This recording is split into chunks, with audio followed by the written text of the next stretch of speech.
ನಮಸ್ಕಾರ. ಡಿಸೆಂಬರ್ 5 ಅಹಿಂದ ಸಮಾವೇಶ, ಸ್ವಾಭಿಮಾನಿಗಳ ಸಮಾವೇಶ, ಸಿದ್ದರಾಮೋತ್ಸವ, ಕಾಂಗ್ರೆಸ್ನ ಬಹುದೊಡ್ಡ ಸಮಾವೇಶಕ್ಕೆ ವೇದಿಕೆ ಸಿದ್ಧವಾಗ್ತಾ ಇದೆ. ಇದಕ್ಕೆ ಕಾರಣ ಏನು? ನಂಬರ್ 1, ಹಾಸನದಿಂದ ಜೆಡಿಎಸ್ ಮುಕ್ತ. ನಂಬರ್ 2, ದೇವೇಗೌಡ ಹಾಸನ ಜಿಲ್ಲೆಯಲ್ಲೇ ಜೆಡಿಎಸ್ ಅನ್ನ ಮುಕ್ತ ಮಾಡೋದು ಹಾಗೂ ದೇವೇಗೌಡರು ಚನ್ನಪಟ್ಟಣದಲ್ಲಿ ಹೇಳಿದ್ದಂತಹ ದುರಹಂಕಾರದ ಸಿದ್ದರಾಮಯ್ಯ ಅದಕ್ಕೆ ಸರಿಯಾದ ಪ್ರತ್ಯುತ್ತರ ಕೊಡುವುದು. ನಂಬರ್ 3, ಮೂಢ ಹಗರಣದಲ್ಲಿ ಸಿಕ್ಕಿ ಬಿದ್ದಿರುವಂತಹ ಸಿದ್ದರಾಮಯ್ಯ ತಮ್ಮ ಶಕ್ತಿ ಪ್ರದರ್ಶನ ಮಾಡುವುದು.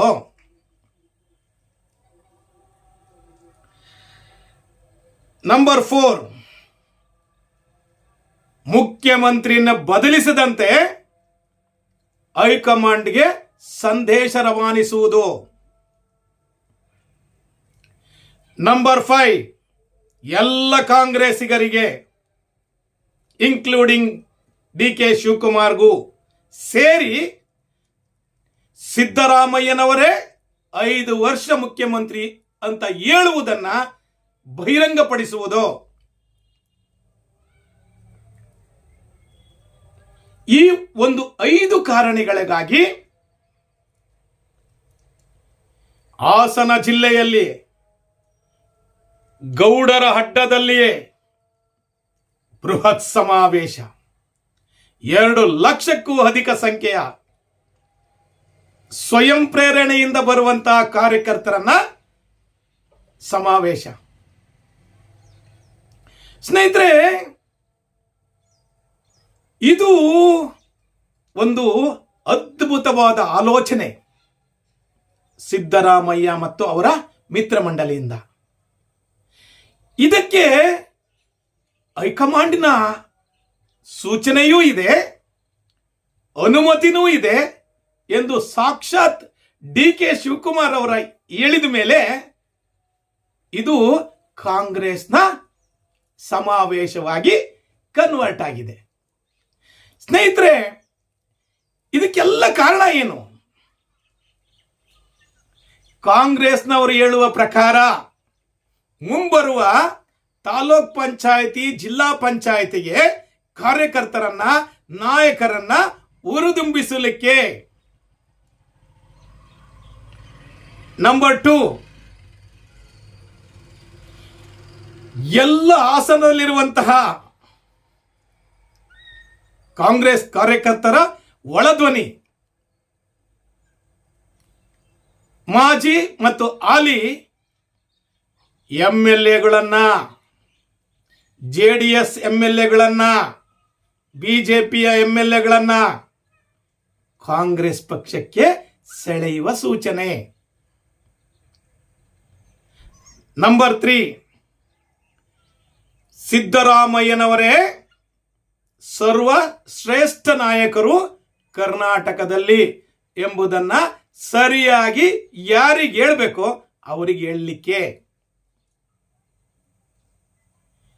ಹಾಗೂ ಸಿದ್ದರಾಮಯ್ಯನವರೇ ಮುಂದಿನ 5 ವರ್ಷ ಮುಖ್ಯಮಂತ್ರಿ ಆಗಿರ್ತಾರೆ ಅನ್ನೋದನ್ನ ಯಾರಿಗೆ ಹೇಳಬೇಕೋ ಅವರಿಗೆ ಹೇಳಲಿಕ್ಕೆ ಅಂತ ಸಿದ್ದರಾಮಯ್ಯನವರ ಟೀಮ್ನ ಅತ್ಯಂತ ನಿಕಟವರ್ತಿಗಳ ಮಾತು. ಆದರೆ ಬಹಿರಂಗವಾಗಿ ಏನು ಹೇಳೋದು? ಜೆಡಿಎಸ್ನ ಭದ್ರಕೋಟೆ ಹಾಸನ,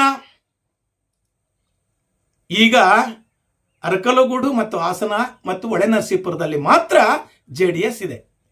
ಅದನ್ನ ಮುಕ್ತ ಮಾಡಲಿಕ್ಕೆ, ಈಗ ಉದಾಹರಣೆಗೆ ರಾಮನಗರ ಜಿಲ್ಲೆ, ಚನ್ನಪಟ್ಟಣ ಒಂದು ಜೆಡಿಎಸ್ ಇತ್ತು. ಮೊನ್ನೆ ಕಳೆದ ಚುನಾವಣೆಯಲ್ಲಿ ಅದನ್ನು ಸಹಿತ ಮುಕ್ತ ಮಾಡಿ ರಾಮನಗರ ಜಿಲ್ಲೆನೇ ಇವತ್ತು ಕಾಂಗ್ರೆಸ್ ಆಗಿದೆ. ಈಗ JDS ಉಳಿದಿರೋದು ಯಾವುದು? ಹಳೆ ಮೈಸೂರಿನಲ್ಲಿ JDS ಬಹಳ ಕ್ಷೀಣಿಸ್ತಾ ಇದೆ. ಇರೋದು ಒಂದೇ ಹಾಸನ ಜಿಲ್ಲೆ. ಹಾಸನ ಜಿಲ್ಲೆಯಲ್ಲಿ ಹಾಸನದಲ್ಲೇ ಸಮಾವೇಶ ಮಾಡಲಿಕ್ಕೆ ಕಾರಣ ಏನಪ್ಪಾ ಅಂದ್ರೆ, ಇದು ಗೌಡರ ಅಡ್ಡ, ಗೌಡರ ಭದ್ರಕೋಟೆ, JDSನ ಭದ್ರಕೋಟೆ. ಈ JDSನ ಭದ್ರಕೋಟೆನ ಛಿದ್ರ ಮಾಡಿ ಇಲ್ಲೂ ಸಹಿತ ಹಾಸನ ಜಿಲ್ಲೆಯನ್ನು ಸಹಿತ JDS ಮುಕ್ತ ಮಾಡುವುದು. ಸ್ನೇಹಿತರೆ, ಇದು ಸಾಧ್ಯನಾ?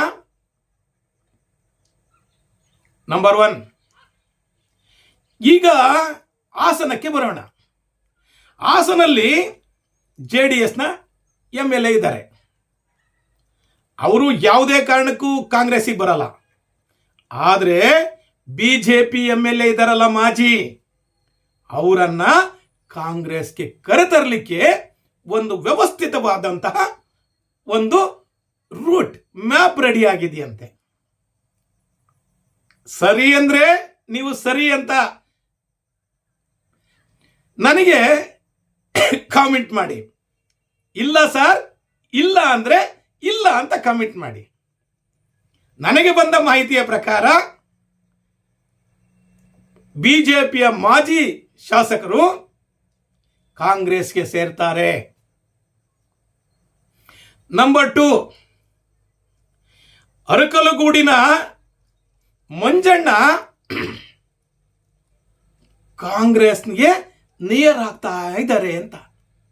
ಕಾರಣ ಏನಪ್ಪಾ ಅಂತ ಹೇಳಿದ್ರೆ, ಅವ್ರ ಮಗ ಆಲ್ರೆಡಿ ಕಾಂಗ್ರೆಸ್ MLA, ಇವರು JDS MLA.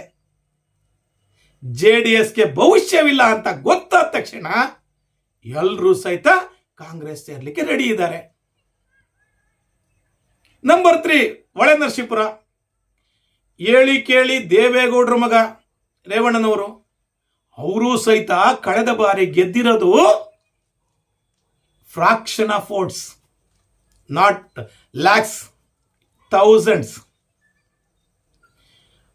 ಅಲ್ಲೂ ಸಹಿತ ಕಾಂಗ್ರೆಸ್ನ JDS ಅನ್ನ ಮುಕ್ತ ಮಾಡಬೇಕು, ಅರ್ಕಲಗೂಡನಲ್ಲೂ JDS ಅನ್ನ ಮುಕ್ತ ಮಾಡಬೇಕು, ಹಾಸನಲ್ಲೂ ಸಹಿತ ಸ್ವರೂಪ್ ಅವರಿಗೆ ಎದುರಾಳಿಯಾಗಿ ಬಿಜೆಪಿಯ ಮಾಜಿ MLA ಕರೆತರುವುದರ ಮೂಲಕ JDS ಅನ್ನ ಮುಕ್ತ ಮಾಡಬೇಕು ಅಂತ ಸರಿಯಾದ ಆಲೋಚನೆ ಮಾಡಿ, ಗೇಮ್ ಪ್ಲಾನ್ ಅಂತಾರಲ್ಲ, ಮಾಡಿ ಈ ಸಮಾವೇಶ ಮಾಡ್ತಾ ಇದ್ದಾರೆ ಅನ್ನೋದು ಬಲ್ಲ ಮೂಲಗಳಿಂದ ಬಂದ ವಿಚಾರ. ಸ್ನೇಹಿತರೆ, ಇದು ನಾನು ಹೇಳಿದ್ನಲ್ಲ, ಬರೀ JDS ಮುಕ್ತ ಮಾಡೋದಲ್ಲ. ಸಿದ್ದರಾಮಯ್ಯನವರ ಮಿತ್ರ ಮಂಡಳಿಯ ಪ್ರಕಾರ DK ಶಿವಕುಮಾರ್ ಅವರಿಗೆ ಚೆಕ್ಮೇಟ್ ಇಡೋದು. ಯಾವುದೇ ಕಾರಣಕ್ಕೂ ಕಿಂಗ್ ಅನ್ನ ಅವ್ರು ಮುಟ್ಟಬಾರದು.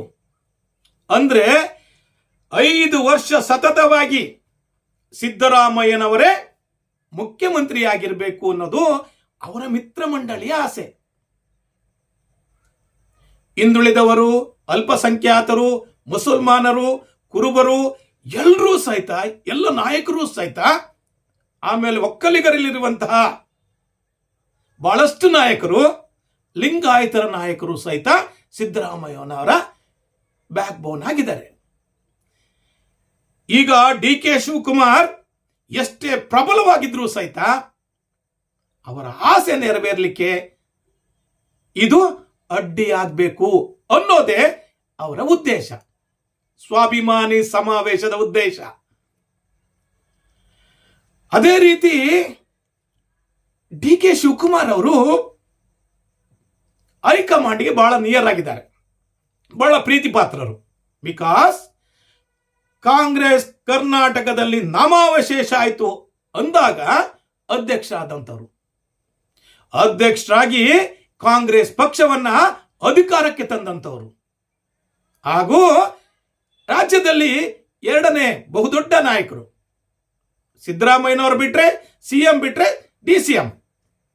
ಅವರ ಸ್ಪೀಡಿಗೆ ಬ್ರೇಕ್ ಹಾಕಬೇಕು ಅನ್ನೋದು ಸಿದ್ದರಾಮಯ್ಯ ಮತ್ತು ಅವರ ತಂಡದ ಆಲೋಚನೆ. ಹಾಗೆ ಈ ವಿಚಾರವನ್ನ ಹೈಕಮಾಂಡ್ಗೂ ಸರಿಯಾದ ದಾರಿನಲ್ಲಿ ತಲುಪಿಸಬೇಕು ಅನ್ನೋದು. ಸ್ನೇಹಿತರೆ, ಇದು ನಿಜವಾದ ಕಾಂಗ್ರೆಸ್ ಪಕ್ಷದ ಅಧಿವೇಶನನೋ ಅಥವಾ ಸಿದ್ದರಾಮೇಶ್ವರರೋ ಅಥವಾ ಸಿದ್ದರಾಮೋತ್ಸವನೋ ಎಂಬುದನ್ನ ನೀವು ನಿಮ್ಮ ಕಾಮೆಂಟ್ಸ್ ಮೂಲಕ ತಿಳಿಸಿ. ಹಾಗೂ ಇಲ್ಲಿವರೆಗೆ ನನ್ನ ಈ ವಿಡಿಯೋ ನೋಡಿದ್ದಕ್ಕೆ ನಿಮಗೆಲ್ಲರಿಗೂ ಶರಣಾರ್ಥಿ. ದಯಮಾಡಿ ನನ್ನ ಯೂಟ್ಯೂಬ್ ಚಾನೆಲ್ಗೆ ಸಬ್ಸ್ಕ್ರೈಬ್ ಆಗಿ ಈ ವಿಚಾರವನ್ನ ಎಲ್ರಿಗೂ ತಲುಪಿಸಿ. ನನ್ನ ಈ ವಿಚಾರದಲ್ಲಿ ಏನಾದ್ರೂ, ನನ್ನ ಮಾಹಿತಿಲಿ ಏನಾದ್ರೂ ಸರಿ ಇಲ್ಲ ಅಂದ್ರೆ ಹೀಗೆ ಸಾರ್ ಅಂತ ಕಾಮೆಂಟ್ಸ್ ಮಾಡಿ. ನಿಮ್ಮ ಕಾಮೆಂಟ್ಸೇ ನನಗೆ ಸರಿಯಾದ ದಾರಿ